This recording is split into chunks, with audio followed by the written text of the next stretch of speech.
Verification of debentures secured against property, that is secured loan.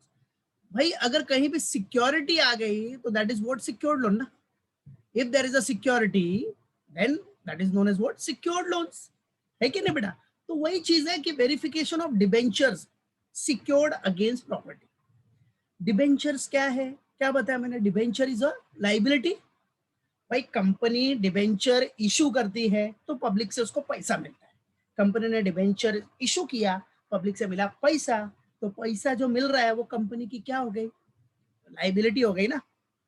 एक तरह से company ने डिबेंचर इशू करके पब्लिक से प्राइवेट लोन ही लिया है, लोन, तो दैट इज व्हाट लाइबिलिटी, बराबर है।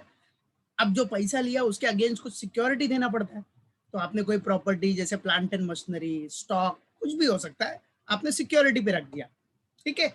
सो उसी का वेरिफिकेशन करना है, that is what secured loans. Verification of debentures, बराबर है, डिबेंचर्स क्या है आपका, सिक्योर्ड लोन्स, ठीक है। तो अब ऑडिटर को क्या करना है, अभी लाइबिलिटी है ना, और डिबेंचर्स क्या है बेटा आपका, लॉन्ग टर्म लाइबिलिटीज है, लॉन्ग टर्म बोरोइंग्स है। What is debenture, this is what long term borrowings, non current liability जिसको बोलता हूं, क्या, नॉन करंट, ठीक है। So the auditor should verify debentures issued against security in the following manner. अब वो ऑडिटर वेरीफाई करेगा डिबेंचर्स को issued against security in the following manner. क्या मैनर है, पहला, सबसे फर्स्ट, रिव्यू ऑफ रेगुलेशंस। सबसे पहले तो वो रेगुलेशंस जो है उसको रिव्यू करेगा। Means auditor should study the regulations relating to issue of such debentures, बराबर है। जो डिबेंचर इशू किया है आपने, वो अकॉर्डिंग टू द रेगुलेशंस आपने इशू किया है क्या। Auditor should study the regulations relating to issue of such debentures, जो पब्लिक में इशू किया है आपने, वो रेगुलेशंस के बेस पे है क्या आपका। Means auditor ascertain how the issue amounts and terms are fixed. Issue का अमाउंट जो है वो कितना फिक्स्ड हुआ है, टर्म्स क्या है, and who are the person authorised to carry out the prescribe procedure, और कौन पर्सन है जो उसको क्या कर रहे हैं बेटा, कैरी आउट कर रहे हैं इशू प्रोसेस को। तो वो पूरा रेगुलेशंस को रिव्यू करेगा, बराबर है ना। कौन से बेसिस पे आप इशू कर रहे हो, कितना अमाउंट आपको इशू करना है, मतलब कितना अमाउंट आपको रेज करना है। वेंचर इशू कर रहे हो मतलब आप एक तरह से प्राइवेट लोन ले रहे हो, you are taking a private loan, बराबर है। तो उस लोन का अमाउंट क्या होगा, वो कौन फिक्स कर रहा है, मालूम पड़ा कि नहीं, टर्म्स क्या है, ये सब पर्सन कौन, ये सब पर्सन देखो, ये जो भी है प्रोसीजर वो कौन सा पर्सन ऑथराइज कर रहा है, बराबर है, वो सब देखेगा। Review of regulations, right. So review of regulations में याद रखो बेटा क्या, auditor should study the regulations, what auditor should study the regulations relating to what issue of such debentures. He should ascertain, what he should means auditor, he or she, auditor should ascertain how the issue amounts and terms are fixed and who are the persons, कौन है person वो जो authorise कर रहा है इस पूरे procedure को, एवरीथिंग। सो फर्स्ट उसको पूरा रिव्यू करना है, right. And after that auditor क्या देखेगा, पावर टू बोरो। व्हाट बेटा नेक्स्ट पॉइंट क्या आपका, पावर टू बोरो। तो देखो अभी सेकंड पॉइंट में क्या बोल रहा है आपको, पावर टू बोरो में, तो auditor should see that debentures are within the borrowing powers. मतलब जो भी डिबेंचर्स होगा वो जो बोरोइंग पावर्स है स्पेसिफाइड, जो बोरोइंग पावर आपका स्पेसिफाइड है मेमोरेंडम एंड आर्टिकल्स में, बराबर है, जो भी बोरोइंग पावर स्पेसिफाइड है मेमोरेंडम ऑफ एसोसिएशन और articles of association of the company, बराबर है, उस पावर के, देखो within that power, within the borrowing power capacity जो भी है, अकॉर्डिंगली आपने बोरो किया है क्या। So auditor should see that debentures are within the borrowing powers, what debentures are within the borrowing power specified in the memorandum of association and articles of association of the company. So he should see that, he or she should see that the loans comply with the provision of section 186 of the Companies Act 2013, right।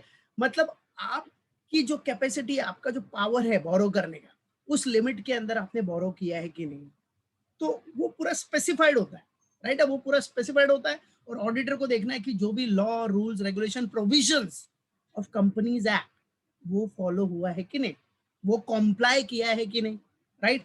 So first आपने देखा review of regulation, secondly as a revision कर रहे हैं हम लोग, तो पहला हो गया रिव्यू ऑफ रेगुलेशंस। सेकेंडली क्या देख लिया आपने, power to borrow, in that capacity में होना चाहिए पावर, जो बोरोइंग कैपेसिटी है, बोरोइंग पावर्स है, जो भी मेमोरेंडम और आर्टिकल्स ऑफ द कंपनी में है मेंशन, उसके अकॉर्डिंग होना चाहिए, राइट। फिर क्या बोलता है बेटा, वेरिफिकेशन ऑफ सिक्योरिटी। अब नॉर्मल सी बात है, आपने डिबेंचर्स लिया है, मतलब डिबेंचर से पैसा लिया है, तो डिबेंचर इशू करके आपने पब्लिक से पैसा उठाया, तो आपने सिक्योरिटी क्या दिया है, राइट है। So when debentures are secured against property of the company, the charge must be registered with the Register of Companies. The charge must be registered with the what? Registrar of Companies. So auditor has to verify the certificate issued by the Registrar of Companies. अब आपने debentures तो ठीक है issue किया, public से loan, public से क्या किया, मनी रेज किया, पब्लिक से पैसा ले लिया आपने as a private loan. Now debenture, अब उसको सिक्योरिटी तो आपने कुछ दिया होगा, आपने जब डिबेंचर इशू करके पैसा लिया तो उसके लिए कुछ सिक्योरिटी भी दिया होगा। So when debenture are secured against property of the company, तो जो भी सिक्योरिटी दिया है उसका जो चार्ज होगा वो रजिस्ट्रार ऑफ कंपनीज के पास रजिस्टर्ड होना चाहिए, राइट है। So the charge must be registered with the registrar of companies and auditor has to verify, auditor को वेरीफाई करना पड़ेगा जो भी certificate issued by the register of companies है। रजिस्ट्रार ऑफ कंपनीज ने भी सर्टिफिकेट इशू किया होगा ना कि भाई हाँ ये सिक्योरिटी रखा है, ये प्रॉपर्टी चार्ज पे है, बराबर है, जिसके लिए हमने उसको क्या दिया बेटा, सर्टिफिकेट इशू किया है, तो वो सब वेरीफाई करेगा कौन, ऑडिटर, राइट है। सो देखा आपने, review of regulation, power to borrow, verification of securities, then reconcile करेगा, क्या करेगा, reconcile means reconciliation. Okay, so auditor should reconcile the debenture issued with the schedule of debenture holders. What beta, auditor should reconcile the debenture issued with the schedule of debenture holders and the register of debenture holders. Auditor वो पूरा check करेगा, देखो reconcile करेगा, match करेगा कि कितना debenture issue हुआ है with the schedule of debenture holders. Normal सी बात है ना, जो हिसाब से डिबेंचर इशू हुआ रहेगा उसके हिसाब से डिबेंचर होल्डर्स भी होंगे, रजिस्टर ऑफ डिबेंचर होल्डर को भी वेरीफाई करेगा सब प्रॉपरली मेंशन्ड है कि नहीं, सब मैच कर रहा है कि नहीं, कुछ डिफरेंसेस तो नहीं है। सो रिकंसिलेशन करेगा, वो भी एक उसके वेरिफिकेशन प्रोसीजर का एक पार्ट है, राइट है। तो review of regulation, power to borrow, verification of security, reconciliation and देखिएगा डिस्क्लोजर बराबर किया है कि नहीं। Disclosure vide revise schedule 3 means debentures are to be disclosed under what, long term borrowings, पता ना, debenture is what, long term borrowings। अब वो long term borrowings में कौन से हेडिंग के अंदर आता है, नॉन करंट लाइबिलिटी, बराबर है। मतलब सबसे पहले आपको हेडिंग क्या रहेगा उधर, non current liabilities. Balance sheet में आपको क्या दिखाना है, non current liability. Non current liability में ये क्या रहेगा बेटा, लॉन्ग टर्म बोरोइंग्स, क्या रहेगा, नॉन करंट लाइबिलिटी में क्या रहेगा बेटा, लॉन्ग टर्म बोरोइंग्स। और लॉन्ग टर्म बोरोइंग्स में आप दिखाओ उसको डिबेंचर्स, लॉन्ग टर्म बोरोइंग्स के नीचे आप क्या दिखाओगे, डिबेंचर्स या bonds, whatever. So debentures shall further be classified as, अब बॉन्ड्स डिबेंचर्स जो भी है, जैसे यहाँ डिबेंचर्स है तो डिबेंचर्स दिखा है, अब डिबेंचर्स में भी वो डिबेंचर्स क्या है आपका दिखाना है कि भाई देखो नॉन करंट लायबिलिटी हेडिंग आ गया, सबसे मेन हेडिंग क्या, सबसे मेन पहले क्या दिखाओगे आप, नॉन करंट लायबिलिटी, ठीक है। अब नॉन करंट में सबसे, नॉन करंट लाइबिलिटीज हेडिंग में आप फिर लॉन्ग टर्म बोरिंग्स दिखाओगे, लॉन्ग टर्म बोरिंग्स, ठीक है। अब उस लॉन्ग टर्म बोरिंग्स में ये क्या है बेटा, आपका सिक्योर्ड लोन है तो सिक्योर्ड लोन दिखा देना, सिक्योर्ड लोन। सिक्योर्ड लोन में आपका डिबेंचर्स है, क्या है बेटा, डिबेंचर्स। तो एकदम प्रॉपरली डिस्क्लोज होना चाहिए सब कुछ, क्या होना चाहिए बेटा, पूरा प्रॉपरली डिस्क्लोज होना चाहिए, देखा ना। पहला heading non current liabilities, first heading is what, non current liabilities. उसके बाद आपने क्या दिखाया, लॉन्ग टर्म बोरिंग्स। फिर लॉन्ग टर्म बोरिंग्स में वो सिक्योर्ड है कि अनसिक्योर्ड है, तो सिक्योर्ड है तो सिक्योर्ड लोन, सिक्योर्ड लोन में debentures, that's it, like this, right है। तो प्रॉपरली डिस्क्लोज होना चाहिए, वो सब डिस्क्लोजर हुआ है क्या as per revised schedule 3। So all these points you all have to remember it. तो बोलो क्या क्या हो गया, verification of debenture secured against property, that is secured loans में। पहला पॉइंट क्या करना ऑडिटर को वेरीफाई करते टाइम पे, सबसे पहले review of regulations, then power to borrow check करेगा, वेरीफाई करेगा। Third, verification of security, security को वेरीफाई करेगा बेटा। Then reconciliation, yes reconciliation is very important. And finally check करेगा disclosure vide revise schedule 3। Got it? Clear? पक्का? तो ये पूरे पॉइंट्स आपके माइंड में फिक्स होना चाहिए। नाउ कंटिंजेंट लायबिलिटी, नाम से ही मालूम पड़ता है contingent liability is what is contingent liability? Contingent liability means possible liabilities which may or may not arise. Simple सा फंडा है, देखो सिंपल सा फंडा, contingent liability is what which may or may not arise, जो हो भी सकता है नहीं भी हो सकता है। So contingent liability means possible liabilities, क्या बेटा? Possible liabilities which may or may not become actual, which may or may not become actual liabilities. So an actual liability indicates a legal obligation.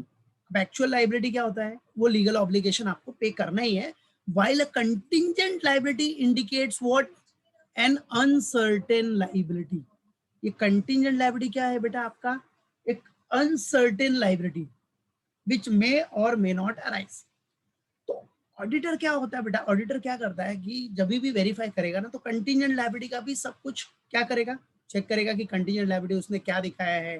Contingent liability किधर दिखना चाहिए? Balance sheet में तो आएगा नहीं, उसको बैलेंस शीट के नीचे दिखाना है आपको, बराबर है? तो कंटिंजेंट लायबिलिटी शो किया है कि नहीं, कंटिंजेंट लायबिलिटी है क्या? नॉर्मल सी बात है, देखा आपने कि it's a possible liabilities which may or may not become actual liabilities, which may or may not become actual liabilities, right है? और ये क्या होता है बेटा? अनसर्टेन होता है। This is what uncertain liabilities.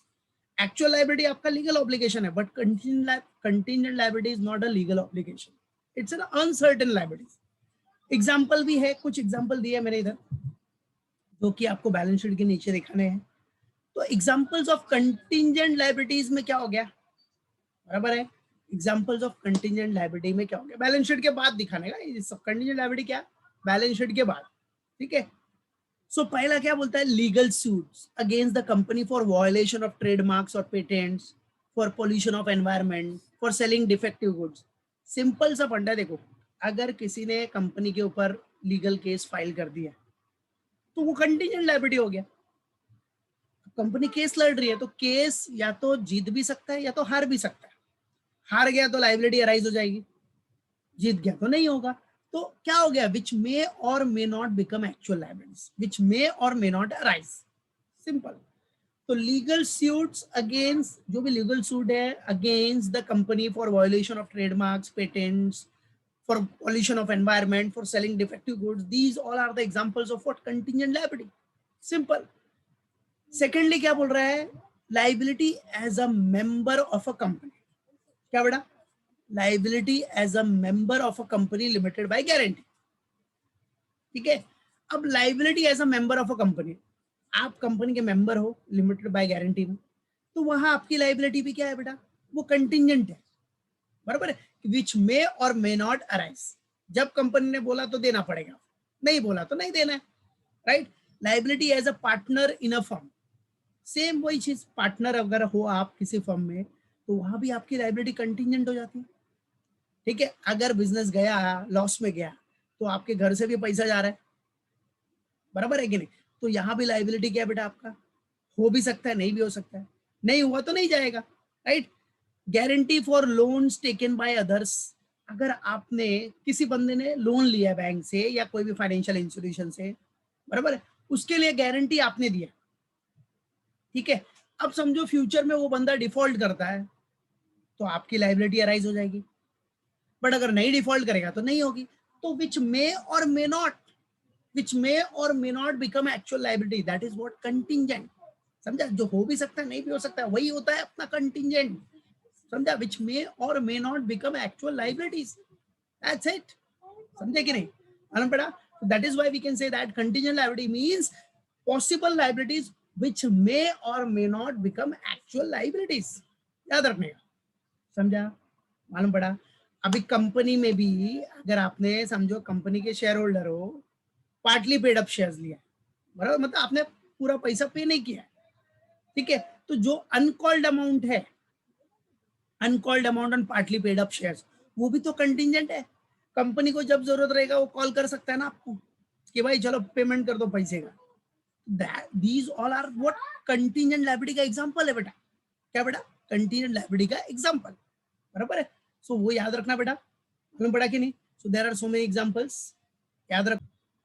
Third point, contingent liability में डिस्कवरी है। So here auditor should discover the contingent liabilities by the following procedure. तो ऑडिटर डिस्कवर करेगा कंटीजेंट लायबिलिटी को बाय द फॉलोइंग प्रोसीजर। क्या procedure है?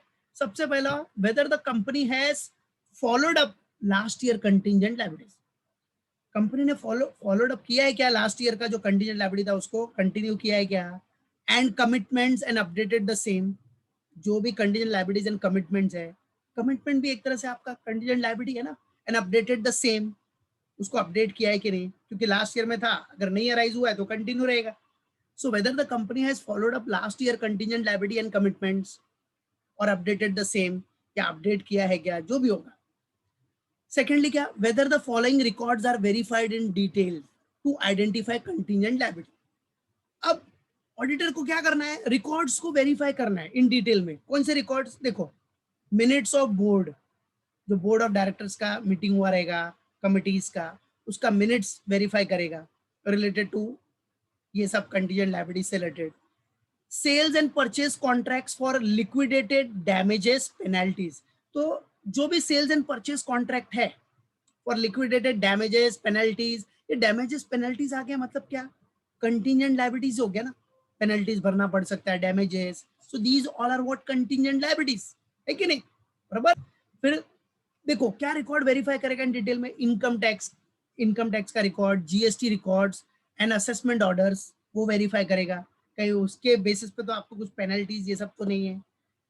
फिर listing of pending suits, जो pending suits है, जो केसेस फाइल हुए हैं, बराबर है, bye third parties against the company, वो वेरीफाई करेगा, क्योंकि वो तो सबसे मेन है ना कंटीजेंट लायबिलिटी के लिए। हाँ, listing of what pending suits कितना है filed by third parties against the company, वो वेरीफाई करेगा। ये सब रिकॉर्ड्स वेरीफाई करेगा इन डिटेल में to identify what contingent liability. हो सकता है कि नहीं हो सकता इन फ्यूचर में। Certificates from the companies banker for bill discounted, letter of credit, guarantees etcetera. Means certificates from companies bankers, company का जो बैंकर है वहां से सर्टिफिकेट लेगा for what? Bill discounted. Bill discounted तो पता ही है सबको, बराबर है। अब नॉर्मल सी बात है, बिल डिस्काउंटेड क्या है? ये भी एक तरह से क्या है? कंटीजेंट लायबिलिटी हो गया ना। क्या हो गया? बिल डिस्काउंटेड क्या? Contingent liability. अभी नॉर्मल सी बात है, आपने, आपका ड्रॉ भी था, जैसे जो डेटर था उसके ऊपर आपने बिल बनाया तो ड्रॉ भी बन गया। अब वो बिल आपने बैंक को दे दिया, बैंक से डिस्काउंट करा लिया और पैसा ले लिया। अब ड्यू डेट पे कौन जाएगा कलेक्ट करने ड्रॉबी से पैसा? बैंक जाएगा, ठीक है। लेकिन अगर बैंक को पैसा नहीं मिला ड्यू डेट पे, तो बैंक किसको पकड़ेगा? हमको ही पकड़ेगा ना, मतलब हमको, मतलब कंपनी को पकड़ेगा। तो वो liability in future may arise और मे नॉट अराइज, कि अगर वो डिफॉल्ट करेगा ड्रॉबी, पैसा नहीं देगा बैंक को, तो हमारी लाइबिलिटी आ जाएगी, तो कंपनी की लाइबिलिटी आ जाएगी, मींस कंपनी को पे करना पड़ेगा। लेकिन अगर उसने पैसा दे दिया तो हमारी लाइबिलिटी अराइज नहीं होगी। So that is what which may or may not arise, right. So bill discounted, ऐसे जो भी है, letters of credit, guarantees, all that. And investment schedules for outstanding calls on investments, ठीक है। अब जो भी इन्वेस्टमेंट शेड्यूल चेक करेगा कि कितने आउटस्टैंडिंग कॉल्स है ऑन इन्वेस्टमेंट्स पे, बराबर है। आपने कहीं इन्वेस्टमेंट किया है, पार्टली पेड अप शेयर्स है, बराबर है, मालूम पड़ा, अनकॉल्ड अमाउंट है उस पर, समझो 10 रुपीज का फेस वैल्यू था, लेकिन आपने अभी पेमेंट किया है 6 रुपीज, 4 रुपीज तो बाकी है ना, आउटस्टैंडिंग है ना। तो वो आउटस्टैंडिंग कॉल्स कभी भी आ सकते, सामने वाली कंपनी को जब जरूरत पड़ेगी तो कॉल कर सकता है, भाई वो 4 रुपीज का फटाफट फाइनल कॉल पे कर दो, तो आपको पे करना पड़ेगा, right. So these all are what contingent liabilities. तो ये सारे रिकॉर्ड्स क्या करने पड़ेंगे? ऑडिटर को वेरीफाई करने पड़ेंगे इन डिटेल में, right. Records are verified in detail. So ये सब चेक करना पड़ेगा, उसको वेरीफाई करना पड़ेगा in detail to identify what contingent liability. Fourth point है आपका सर्टिफिकेट। सर्टिफिकेट मतलब auditor should also obtain a certificate from the management. Auditor management से सर्टिफिकेट ऑब्टेन करेगा that contingent liabilities of all types have been disclosed in the notes to accounts.